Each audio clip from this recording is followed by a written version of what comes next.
had a bit of a shock. Well, what is it, love? I've been fired. You never have. Well, as good as. Shuey MacPhee tells me he's got another vegetable cook starting as from next week. Well, that's the first I've heard of it. You want to fight that, love? You can't put up with that, all the hours you've given them. Well, the thing is, they've got somebody from when I said I'd be leaving after I got married. Oh, well, of course, if you said... But I only mentioned it. No notice. Nothing official. And now I told him there was a change of plans, and he flew off the handle.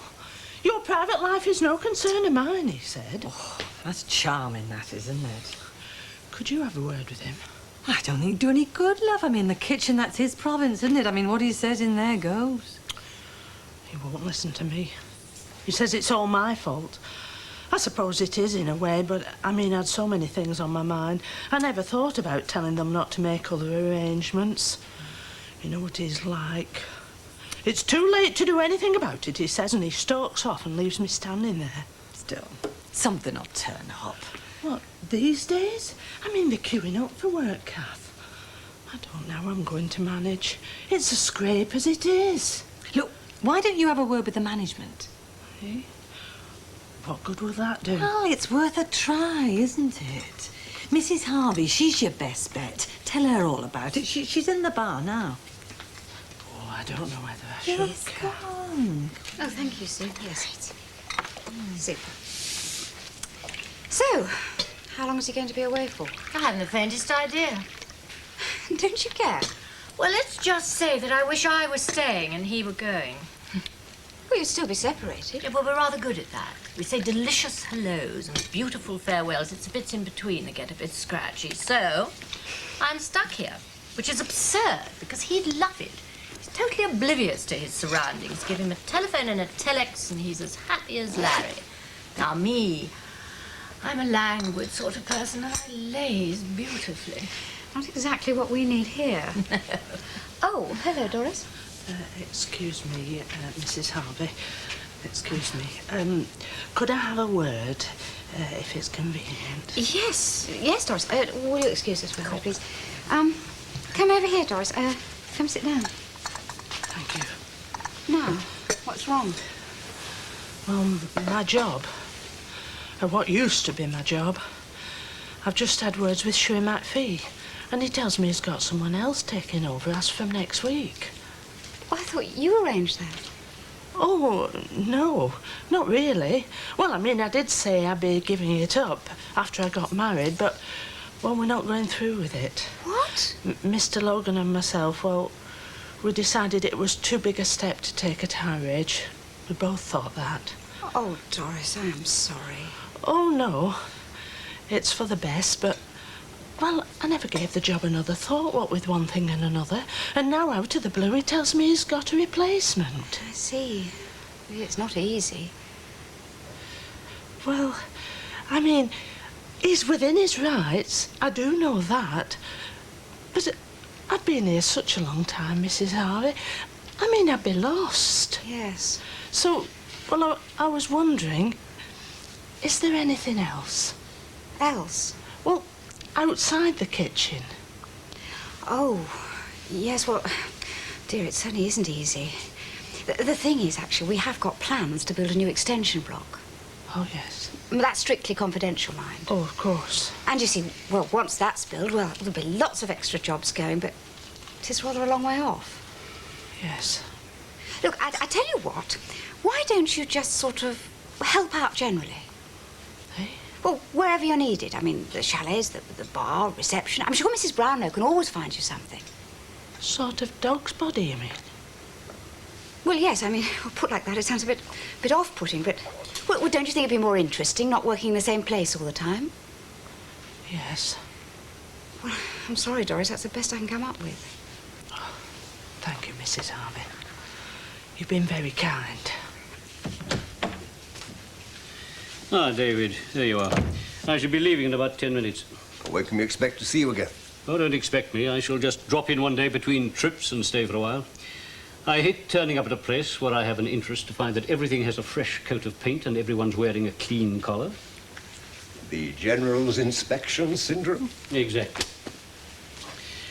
David, before I go, A word of advice. You should never have sold the garage to an independent owner, you know? Well, as a matter of fact, I didn't. And my advice to you is to try to buy it back. We don't want any more unfortunate incidents like yesterday's. I mean, as it was me, it wasn't all that important. I'm not an ordinary guest, and so you won't lose any future custom for it. But it could have been a black mark for the motel. Well, that is not but exactly apart from why that, it would be an excellent long-term investment. Yes, I do An agree. extra selling point for the motel, an extra service that you can offer to the customers. Yes, indeed. I mean, it is contrary to all logic to have a garage practically next door to the J. motel. Henry. With the motel... J. Henry. Yes, what? You're hammering on an open door. Thank you very much.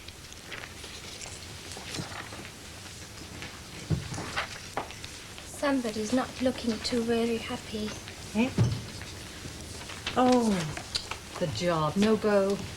Yes. Oh, that's nice. Well, not in the kitchen. Oh, sort of in general. How does she mean?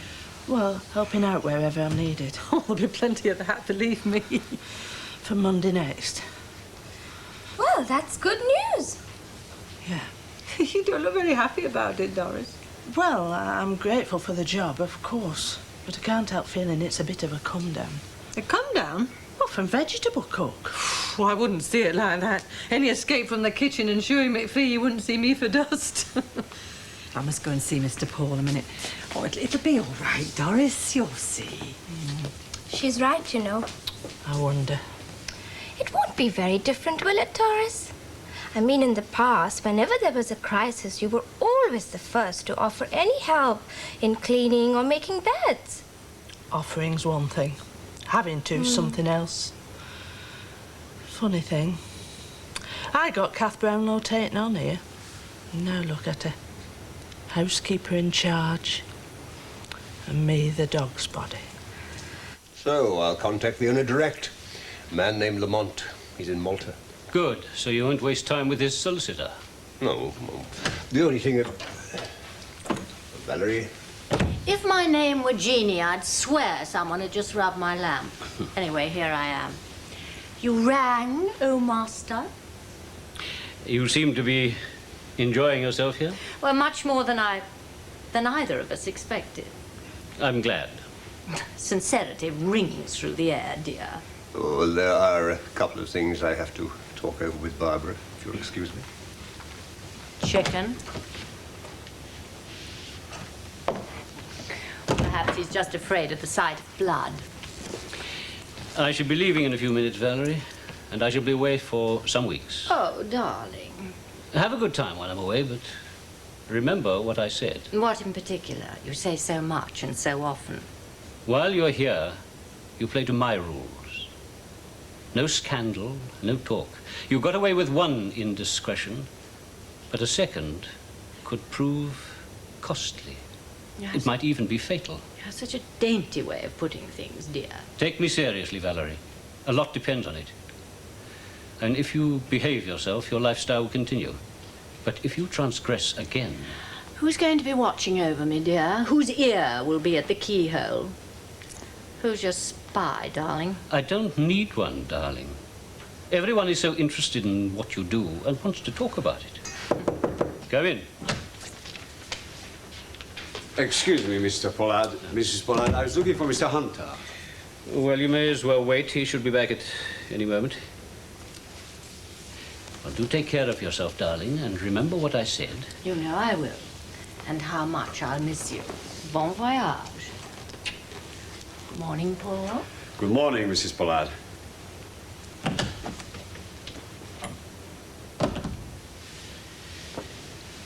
Well, you do understand the sort of thing I want to know about Mrs. Pollard? I think so. How do I report to you? My London office will tell you where to call me. Paul, I have another job for you. There is someone else I want you to keep an eye on. Sharon Metcalfe. Find out what her weaknesses are. Gambling, drink, sex. I want to know where she is most vulnerable so that if she gets in my way, I can get her out of it. Quickly and permanently.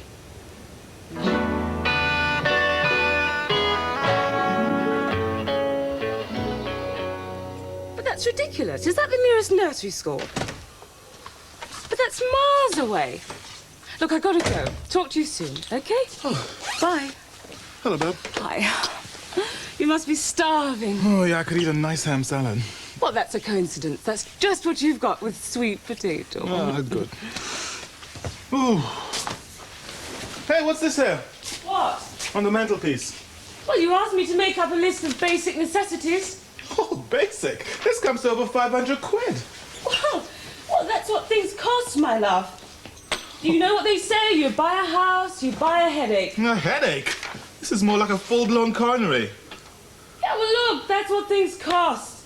You know, you haven't been shopping for a couple of years. 500 quid? We're going to be cleaned out. We're already in the red. Well, there's no point in getting at me. You asked me to make up a list. I made one up. There's nothing there that's a luxury. Oh. Surely some of these things we can afford, not to buy them second-hand. What do you think they are? They are second-hand, except the stair carpet, unless you want us to put old newspapers down. We'll have to sell a gallon of blood to pay for this little lot. Look, I know, Trina, you're not too keen on the idea, but we'll have to consider a lodger, even if it's on a temporary basis. Well, it's just not going to be Benny, that's for sure. Why not? I get on all right with old Benny. Yeah, well, I don't. Anyway, I thought this was supposed to be the life of Larry, the brave new world. Look, if we've got to take a lodger, we'll take a lodger. But it's just not going to be Benny. But be fair, Trina. How do you think he's going to feel when he finds out we've turned him down and taken somebody else, huh? Oh, what about the way I feel? Have you thought of that? Look, why don't you tell him that we're the opposite of everybody else? Tell him that, we only have blacks. I mean, I know it's rotten for her having to do any old job they give her, but you can't blame the management. I mean, she gave the impression she was leaving, so what can she expect? You haven't heard a word I've said, have you? I'm talking about Doris Luke. Never mind Doris Luke. Just you listen to this. What, the music? Well, if that's what they like to call it, it's typical. More or less what I've been expecting. Oh, it's all right. What's wrong with it? Well, maybe you don't mind that sort of rubbish blasting out non-stop. I suppose that's what they call rhythm. Oh, I wouldn't say that was blasting, Arthur. Wouldn't you? You just listen. But that's because you're deliberately concentrating on it, isn't it? I don't understand you. You never used to find fault like that. You didn't mind when the Andersons lived next door blasting out their brass band records all day long. You didn't bother about that. You didn't complain once. Well, that was different, wasn't it? Well, anyway, it's stopped now. Oh, there she is. Hello, love. How was work? Terrible. Oh. I must have had half the moaners in England at my table. This was too hot, this was too cold. There was one man, you know, I was at the point of tearing his hair out. Well, as long as he tipped you handsomely. Oh, yes. 20 whole pennies. What you all dressed up for? And the table... Oh, don't tell me we're expecting guests. One guest. He's a relation of your father's. He came out of the blue. You better smarten yourself up, because you've just gone down the road to get some wine. That's all I need, a night of boring conversation. Oh, it doesn't have to be boring. He's quite a smart young fella. Been to distant parts. Oh, thanks. Sounds fascinating. All I wanted to do was curl up in front of the telly with the sound off. You better have a wash and put some lipstick on, because he might want to curl up with you. He might what? If you play your cards right. Who is this? Who are we talking about? Well, you stay here and you'll find out. He's very nice, really, but he's married. He doesn't like flirting because he's the faithful type. Come in, Mr. Banks. Let me take your coat and gloves. Mr. Banks. Oh, Kevin. Oh, Dad, you are dreadful. A relative from distant parts. Well, he is, isn't he? And Nottingham's not all that near. Well, I'll go get this cooled off. They've been sending you up, have they, Glenn? Well, in the nicest way. Yes, well, dinner will be at 7:30. Give you time to get acquainted. Oh, Kevin, I'm so glad to see you. You won't believe this, you know, but today I was saying what would be the best thing that could happen, you know, the nicest thing that could happen to me. And I thought I'd like Kevin to come home for a couple of days. Yeah, well, I haven't. What, you going back tomorrow? No, not tomorrow. Not tonight. Not tonight. Not tomorrow. Not any time. The contract's finished. I'm back for good. Oh, Kevin. Delicious, Malcolm. I'm sure you've slipped something extra in here, haven't you? Sure. Mrs. Pollard. Oh, good heavens, Diane. Have you been given special dispensation to come in here in uniform? Or did you hop over the wall? Sorry? Make a break for freedom. Oh, never mind. You must feel like a cat at crufts in here after the way Paul's been going on at you. Did you want to see me? Yes, Mr. Paul sent me in here to find somebody. And you decided that somebody would be me. All right. Well, Mr. Paul says that this wine list's out of date. There are lots of wines here that we don't actually have, and there are some new wines in the cellar that we've had since before the fire which aren't listed. Fancy. So what do you, or rather what does Mr. Paul want me to do about it? Well, he wants you to bring it up to date. Oh, wonderful. But how? I don't even know where the cellar is. It's in the basement. You don't expect me to go crawling around with all those cobwebs and mices and beetles and things, do you? I expect it's like Dracula's bedroom down there. Well, as a matter of fact, ordering and control of the wine should come under the head barman. At least it did until Mr. Paul took over the restaurant. There should be a stockbook with all the information in it. Wonderful. Just have to find the stockbook. Malcolm, do you know where the stockbook is? Yes, madam. Oh, be a love and fetch it for me, will you? Yes, sir. Terrific. How are things in the restaurant? Oh, we're fully booked. Expect Paul's whizzing around on little oiled wheels, smiling at everybody like a second-hand car salesman. Well, give him his due. He's very popular and he's very good at his job, but I still think he's smarmy. Yes, I know. He's also very tricky and a survivor. Well, you checking up on him didn't half rebound, you know. All it did was prove he's not a phony and get his feet further under the table, in a manner of speaking. Let me tell you something about Mr. Paul, Diane. Mrs. Pollard. Oh, The stockbook. Thank you, Malcolm. Now, Diane, let's have a look at that list. What were you saying about Mr. Paul? Well, hello, Paul. Good evening, Mrs. Pollard. Diane, where's that wine list? Sure, it hasn't taken you all this time to sort it out. Oh, Paul, I am sorry, but it's entirely my fault. I kept her gossiping. Now, if you could spare her for just 5 minutes longer, we'll sort it out very quickly. Well, surely you can find someone to run the coal trolley. I suppose so, but please try not to keep her too long. Oh, Paul, I'm very glad you came in. I was planning to have a word with you and with Mr. Hunter this evening. I was just saying to Diane, well, in the last few days, we've had a lot of people in here, guests and passing customers, and they've all remarked how much improved the restaurant is since you've taken over. And I must say, I agree with them. Thank you for mentioning it, madam. And not only that, I think that a lot of the staff are much happier now that the place is being run properly. You are very kind. Paul, I am sorry about the little misunderstanding you and I had when I first came here, but I'm afraid I was rather ratty. Not at all, Mrs. Pollard. Very nice of you to take it like that, Paul. Well, I'll send Diane with the list as soon as we've done it. Thank you very much. Well, after all you've said. Did you believe that? Wasn't I supposed to? No. He was.